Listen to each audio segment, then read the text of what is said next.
오늘 예수님께서 계속해서 우리가 믿음 생활 해 나가는 데 있어서 조심해야 될 것들을 말씀해 주고 계십니다.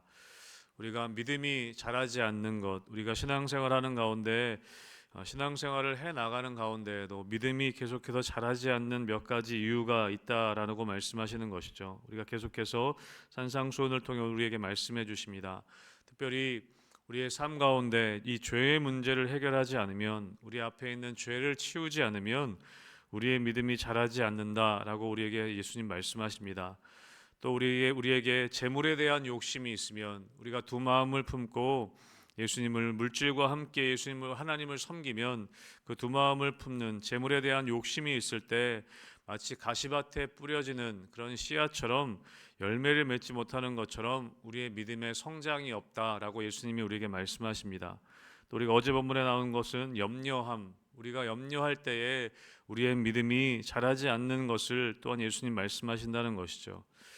오늘 예수님께서 또 한 가지 우리에게 말씀하시는 것은 무엇이냐면 서로 비판하지 말라라는 말씀입니다. 오늘 우리가 1, 2절 말씀에 이렇게 기록되어져 있었습니다. 비판을 받지 아니하려거든 비판하지 말라. 너희가 비판하는 그 비판으로 너희가 비판을 받을 것이요 너희가 헤아리는 그 헤아림으로 너희가 헤아림을 받을 것이니라 라고 말씀하고 있습니다. 비판하지 말라는 것이죠. 여러분, 여기서 비판하다는 것은 구분하다, 또 판단하다라는 그런 의미가 있습니다. 여러분, 우리가 판단하는 것은 필요합니다. 그리고 때로는 우리가 분별하는 것 당연히 필요합니다. 그런데 우리가 판단하는 것, 분별하는 것을 넘어서서 한 걸음 더 나아가서 우리가 비난하고 비판하기 시작할 때 그것이 비난으로 옮겨지게 되는 것, 그것을 예수님께서는 주의하라라는 것을 우리에게 오늘 말씀하고 계신 것이죠. 예수님께서는 나를 따라오려거든 다른 사람을 판단하는 그 비판을 멈추라고 우리에게 말씀하신다는 것입니다. 왜냐하면 오늘 2절에 나온 것처럼 너희가 비판하는 그 비판으로 비판을 받게 될 것이고 너희가 헤아리는 그 헤아림으로 너희도 또한 헤아림을 받게 된다는 것입니다. 여러분, 여기서 헤아림이라는 단어는 어떤 의미가 있냐면 어떤 잣대, 척도, 어떤 기준을 의미합니다. 그래서 너희가 쓰고 있는 그 잣대로 너도 동일하게 그 잣대와 기준에 걸려 넘어지게 될 것이기 때문에 너희가 다른 사람을 비판하는 것을 주의해야 되는 것을 오늘 말씀하고 계십니다. 여러분, 우리가 살아가고 있는 이 사회를 보면 그렇죠. 어쩌면 더욱더 비판이 많아지는 시대입니다. 더욱더 수많은 다른 사람에 대한 판단이 난무하는 시대입니다. 그래서 어떤 기사가 하나 뜨면, 어떤 사람에 대한 잘못한 일에 대한 기사가 하나 뜨면 그 기사에 수많은 댓글들이, 정말 저주를 퍼붓는 그런 댓글들이 많이 달리게 되는 것이죠. 자신은 그렇지 않은 것처럼 그 사람에 대해서 수없이 많이 비판하고 판단하고 때로는 저주까지 하는 일들을 우리는 보게 됩니다.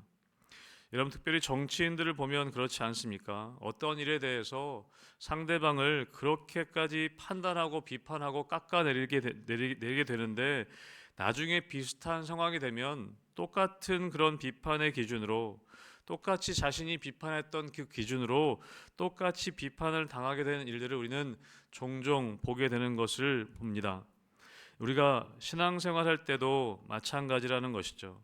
자기가 사용하고 있는 잣대를 가지고, 자기가 사용하고 있는 기준을 가지고 남의 신앙을 판단하기 시작하면 그 동일한 잣대를 가지고 동일한 판단으로 반드시 비판을 받게 될 것이라는 것을 예수님 우리에게 말씀해 주고 계십니다. 여러분, 그래서 우리는 특히 교회 안에서 이 비판을 정말 조심해야 합니다. 내가 가지고 있는 기준을 가지고 나는 이렇게 기도하는데 왜 당신은 그렇게 기도하지 않습니까? 나는 이렇게 신앙생활하는데 왜 당신은 이렇게 신앙생활하지 않는가?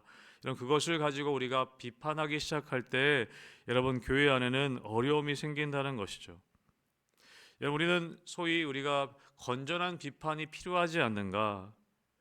이런 비판이 없으면 맹목적인 신앙이 되지 않겠나? 우리가 그렇게 질문할 수도 있습니다. 여러분, 그럴 수도 있지만 여러분, 우리가 신앙의 영역에 있어서 우리가 믿음으로 살아간다고 할 때 조심해야 할 것은 우리의 믿음의 기준이 하나님이시지 인간이 아니라는 것입니다. 여러분, 내가 믿는 믿음의 대상이 그분이시지, 그분이 기준이 되어야 하지 내 생각과 내 판단이 기준이 될 수 없다는 것이죠.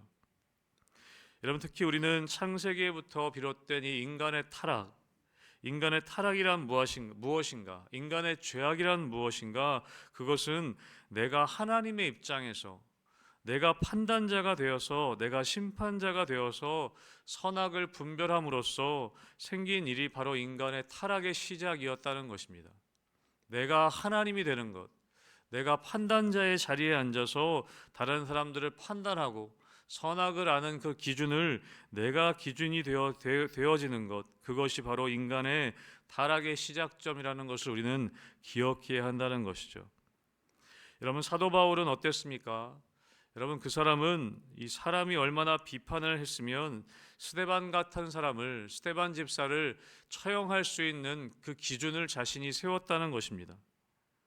여러분, 결국 유대인들은 어떻게 했습니까? 스스로 판단하여서 메시아이신 예수님을 십자가에 못 박게 했던 것입니다. 이 땅에 구원자로 오신 예수님, 그 예수님을, 그 그리스도까지 우리들의 판단 기준으로 저 사람은 구원자가 될 수 없다, 저 사람은 우리에게 있어서 구원자가 아니다라고 판단하여서 그 예수님까지 십자가에 못 박게 했던 것이 바로 인간이라는 것입니다. 여러분, 사람의 타락은 우리가 판단자가 되는 것, 우리가 그 기준이 되어서 다른 사람들을 판단하게 되는 것, 그것이 인간의 타락의 시작이었음을 우리는 기억해야 합니다. 여러분, 그래서 예수님께서는 이 땅에 오셔서 우리에게 말씀하신 것이 무엇이냐? 내가 너희에게 새 계명을 주노라 라고 말씀하시면서 서로 사랑하라 라고 우리에게 말씀하셨다는 것이죠. 여러분, 비판으로 사람이 바뀌지 않습니다. 우리는 그것을 경험하지 않습니까? 여러분, 잔소리로 사람 바뀌지 않습니다. 여러분, 100번 잔소리한다고 여러분 자녀들 바뀌던가요? 잔소리로 바뀌지 않습니다. 사람은. 여러분, 사람은 사랑해야 바뀐다는 것을 우리는 경험하게 되는 것입니다. 우리가 서로 사랑할 때 여러분, 사람은 바뀌게 됩니다. 우리가 사랑하는 내가 먼저 바뀌게 되고, 우리가 사랑할 때 서로 바뀌게 되는 것을, 변하게 되는 것을 우리는 기억해야 하는 것이죠. 여러분, 그래서 어쩌면 오늘 예수님께서 이 비판하지 말라라는 말씀에 이어서 너희가 구하고 찾고 두드리라, 이 기도에 대한 말씀을 하시는 이유가 어쩌면 비판할 것이 보이면 너희가 그 비판을 기도로 바꿔라 라고, 그런 의미로 이 기도의 내용이 바로 이어서 나오는 것이 아닌가 우리는 또한 생각해 보게 됩니다. 사랑하는 성도 여러분, 우리가 비판할 게 보이게 될 때 이런 먼저 기도하게 되시기를 주님의 이름으로 축복합니다. 다른 사람에 대해서 비판할 일이 보이게 되면 먼저 기도하는 것이죠. 여러분, 우리가 비판할 게 보여서 기도했더니, 하나님께 그것을 이야기했더니 하나님이 바꾸어 놓으셨다, 그것이 우리의 간증이 될 수 있으면 참 좋겠습니다. 이것이 우리가 기도해야 하는 이유이고 신앙의 본질이라는 것이죠. 그런데 우리는 신앙이라는 이름으로 더 남을 판단하고 더 남을 정죄하고 그럴 때가 많다는 것입니다. 여러분, 그렇게 되면 교회는 한순간에 어려워질 수 있습니다. 여러분, 또 비판하지 말아야 할 이유에 대해서 오늘 4절과 5절에 보면 이렇게 기록하고 있습니다. 여러분, 우리 4절과 5절 말씀 같이 한번 읽어보겠습니다. 같이 읽겠습니다. 시작. 보라, 내 눈 속에 들보가 있는데 어찌하여 형제에게 말하기를 나로 내 눈 속에 있는 티를 빼게 하라 하겠느냐? 외식하는 자여, 먼저 내 눈 속에서 들보를 빼어라. 그 후에야 밝히 보고 형제의 눈 속에서 티를 빼리라. 아멘. 우리가 때로는 건전한 비판, 건전한 충고도 필요합니다. 그래서 오늘 5절에 말씀하시죠. 그 후에야 밝히 보고 내 형제의 눈 속에서 티를 빼리라. 다른 사람들을 권면하고 충고해야 될 때가 분명히 있습니다. 그런데 오늘 예수님께서 뭐라고 말씀하시냐면 먼저 내 눈 속에 있는 들보를 빼어라 라고 말씀하십니다. 여러분, 대개 우리가 남의 티를 잘 보는 사람은요, 자기 안에 더 큰 들보가 있을 때 더 남의 눈에 티가 잘 보이게 되어져 있습니다. 남에게 비난하는 사람들의 특징은 무엇이냐면 그 비난할 거리가 내 안에 있기 때문에, 다른 사람들에 대한 비난할 거리가 더 잘 보이기 때문에 그럴 때가 많습니다. 그렇게 다른 사람들의 비난함을 통해서 내 안에 있는 비난거리를 감출 수 있다고 생각할 때 어쩌면 다른 사람을 더 크게 비난할 때가 있습니다. 내 안에 동일한 허물이 있을 때 남의 허물에 대해서 더 큰 소리를 내는 것을 우리는 볼 수 있다는 것이죠. 그래서 우리는 더 잘 분별해야 합니다. 그래서 그것을 더 조심하라고 우리에게 예수님이 말씀하신다는 것이죠. 그래서 우리는 생각해야 됩니다. 저 사람에 대해서 내가 어떤 분노가 일어나게 될 때 우리는 생각해야 되는 것이죠. 내 안에 저런 점이 있진 않은가. 보통 그럴 때가 많습니다. 똑같은 허물이 내 안에 있을 때 다른 사람들의 허물이 더 크게 보이고 더 크게 분노하게 된다는 것이죠. 여러분, 거짓말 잘하는 사람은요, 다른 사람이 거짓말할 때 더 크게 분노합니다. 자기는 거짓말을 잘하기 때문에 다른 사람이 거짓말하는 게 더 잘 보일 때가 많다는 것이죠. 여러분, 그래서 우리는 다른 사람에 대해서 분노하게 될 때 내 안에 저런 점이 있진 않은가 늘 돌아볼 수 있어야 합니다. 여러분, 그래서 사도 바울은 로마서에서 이렇게 이야기했습니다. 로마서 2장 1절에 보면, 그러므로 남을 판단하는 사람아, 누구를 막론하고 내가 핑계하지 못할 것은 남을 판단하는 것으로 내가 너를 정죄함이니 판단하는 내가 같은 일을 행함이니라. 여러분, 그것이 바로 진리입니다. 내가 다른 사람들을 정죄하고 판단할 때 나를 먼저 돌아봐야 할 것은 내가 똑같은 일을 행하고 있다라고 그렇게 사도 바울은 이야기한다는 것이죠. 사랑하는 성도 여러분, 우리 안에 있는 들보를 먼저 볼 수 있는 분별력이 우리 안에 생기게 되기를 주님의 이름으로 축복합니다. 그리고 정말 누군가에게 충고하려면 우리는 기도하고 또 기도해야 합니다. 그리고 내 안에 정말 사랑하는 마음이 가득할 때 여러분, 우리는 비로소 충고할 수 있게 되는 것이죠. 그리고 그 충고가 그 사람을 변화시킬 수 있는 것입니다. 무엇보다 중요한 것은 우리 안에 사랑하는 마음이 가득할 때, 사랑하는 마음으로 먼저 채워질 때 내 안에 들보를 빼고 다른 사람들에게 충고할 수 있는 그런 자격이 우리 가운데 세워진다는 것이죠. 여러분, 이어서 오늘 예수님께서는 기도에 대한 말씀을 우리 7절부터 우리가 잘 아는 말씀으로 우리가 말씀하고 계십니다. 구하라, 찾으라, 두드리라. 여러분, 이렇게 반복해서 말씀하는 것이죠. 여러분, 이것은 구하는 기도가 따로 있고 찾는 기도가 따로 있다라기보다는 반복적인 표현입니다. 강조하기 위한 표현인 것이죠. 우리가 구할 것에 대해서, 부르짖을 것에 대해서 우리에게 말씀하고 계십니다. 그러면 그 이후에 말씀하시죠. 구하면 너희가 받게 될 것이고, 찾으면 찾아낼 것이고, 두드리면 열릴 것이다 라고 말씀하고 있습니다. 여러분들의 중요한 여기 포인트, 이 기도에 대한 포인트는 무엇이냐면 우리 11절에 있습니다. 우리 11절 말씀 우리 같이 한번 읽어보겠습니다. 11절의 말씀입니다. 시작.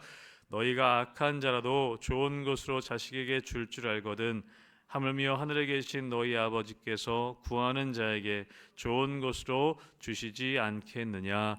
아멘. 여러분, 이 말씀의 포인트는 바로 11절에 있습니다. 내가 구하는 것은 다 받을 것이다. 내가 원하는 것은 다 들어주실 것이다. 거기에 포인트가 있다기보다는 내가 구하는 이유가 무엇이고 내가 기도하는 이유가 무엇이냐면 내가 기도할 때 나에게 좋은 것으로 주시는 그 기도에 응답하시는 하나님이 선한 분이라는 것을 내가 깨닫게 된다는 것입니다. 여러분, 우리는 기도할 때에 하나님이 나에게 주시는 것이 좋은 것이라는 것을 우리가 깨닫게 된다는 것이죠. 여러분, 우리가 구하고 찾고 두드릴 때 내가 원하는 것을 하나님이 다 들어주신다는 것보다는 우리가 기도할 때 하나님이 주시는 것이 좋은 것이라는 것을 우리가 깨닫게 된다는 것입니다. 여러분, 우리는 때로는 기도할 때 내가 원하는 것이 들어지지 않을 때가 훨씬 많습니다, 사실. 여러분, 그래서 우리는 기도하는 이유는 무엇이냐면 내가 기도하면 하나님이 주시는 것은 분명한데 그 주시는 것이 내가 원하는 것이 아닐지라도 그것이 좋은 것이라는 신뢰, 좋은 것을 주시는 분이 하나님이시라는 것이 우리가 깨달아지는 것, 여러분, 그것이 기도의 이유라는 것입니다.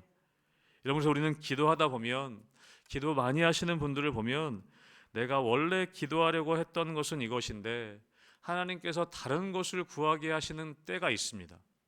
나는 오늘 나를 위해서 기도하려고 왔는데 다른 누군가가 생각이 나서 다른 사람을 위해서 기도하게 될 때가 있습니다.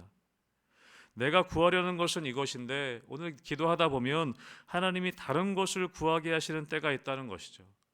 여러분, 그것이 기도의 이유라는 것입니다.